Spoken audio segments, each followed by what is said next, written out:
Mind you, this car is longer than you thought it is. That's what she said. Aku dah cakap that's what she said.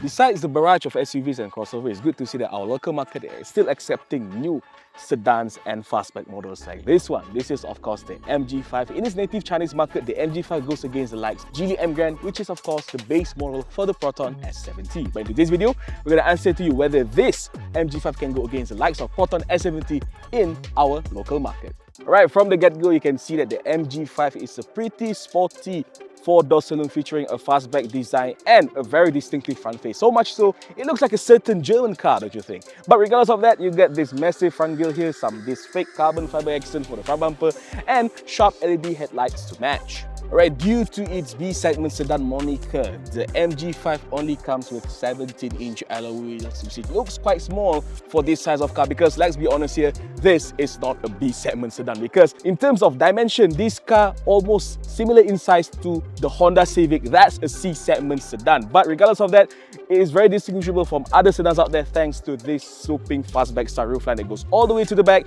giving the car a very distinctive look, and it looks pretty sexy, don't you think?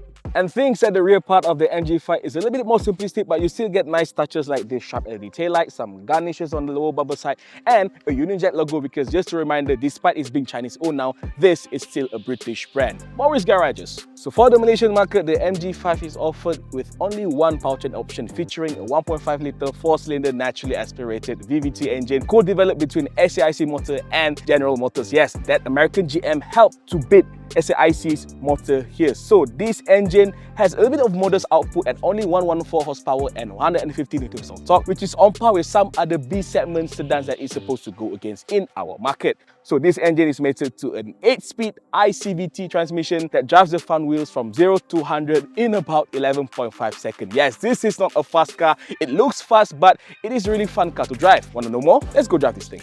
Alright, so now we're behind the wheel of the new MG5, and the first thing you'll notice about this car is unfortunately is that it's a bit underpowered, so to say, because of course you get only a 1.5 NA engine to drive this almost C-segment size sedan, so of course you're bound to some underpower. But the CVT is also not that good because it really doesn't help to deliver the power of the car essentially to the front wheels. So yes, so accelerating this car might take a while, so it might take a while for you to get used to, especially during overtakes and everything. But besides that, wow, impressive thing about this car is just how nice it handles. It feels very sure-footed, it feels very planted despite, and it feels less swayy, not as supple, as soft as many other Chinese cars we've driven before. But at the same time, it's not too harsh either. If you're driving like, especially in the residential area like this, with lots of speed bumps and like potholes and whatnot, it feels okay. It doesn't feel too alarming, doesn't feel like too harsh and everything. It's just, in terms of handling, it almost go neck to neck against the Proton S70, which I think is like one of the best handling cars you can buy in the market today, especially in this price segment. So that goes to show that the testament of the decent work SAIC Motor and GM done in developing this chassis. Yes, again,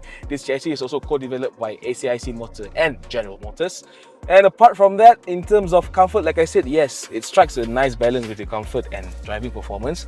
But on NVH side, it's not the greatest thing, but it's not too jarring either. So you still get some occasional wind noises, especially at higher speed. And then tire roars can be quite noticeable, as well as the CVT and the engine roars here. But other than that, there's nothing much to complain. You can just mitigate this kind of thing by just changing new tires and just driving a bit less aggressive, I have to say. But other than that, yeah, it's still a fun thing to drive. It's a very delightful thing for you and your family to be inside, despite its slightly lackluster powertrain. And yes, surprisingly, what a good car. Alright, so in terms of driving ergonomics and everything, one good thing about the MG5 compared to other modern Chinese cars we've tested before is that this car feels very traditional, very old school in a very good and charming way, because of course, for change, you still get some physical controls and buttons for things like your climate control, your infotainment, and of course, you still got some buttons on your steering. So it's a good compromise, but unfortunately, you also misses out on some things like, for example, the instrument cluster is not as intuitive as you used to be in other Chinese cars. The infotainment can be a bit laggy, but you still got things like the 360 camera view, which is very good and very important to have because this car, it is really longer than you thought it is. That's what she said.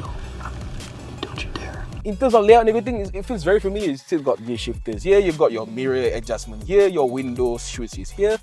But unfortunately, of course, this being a rather controversial car when it comes to safety, because as you and I know, the MG5 famously scored 0 star for the Australia NCAP rating. Yes, you can read the full report and everything, but according to MG, this car is supposedly not the same eye to eye spec as the one made in China, because for our market, this car has actually been made in Thailand instead. But even if you're judging from the list of equipment, you can see the car is actually quite not bad. You got 6 airbags, you got some other functions like autonomous emergency braking, you got blind spot monitor, rear cross traffic alert and whatnot. So I have to say, if MG Malaysia or SIC Motor Malaysia decide to take this car for the ASEAN NCAP test, which is the localized test for our ASEAN regional market, I still think that this car should get at least 2-3 stars easily, because of course we know that Australia NCAP is like one of the strictest, if not the strictest, safety tests in the whole world. So for ASEAN NCAP, maybe the scores would be slightly better. But with that being said, yes, I think in terms of others, the only missing one key thing, which is there's no adaptive cruise control, and instead you get this traditional cruise control like those old cars using this torque switch and everything. So like I said, it feels very old school. It's like a throwback of a car,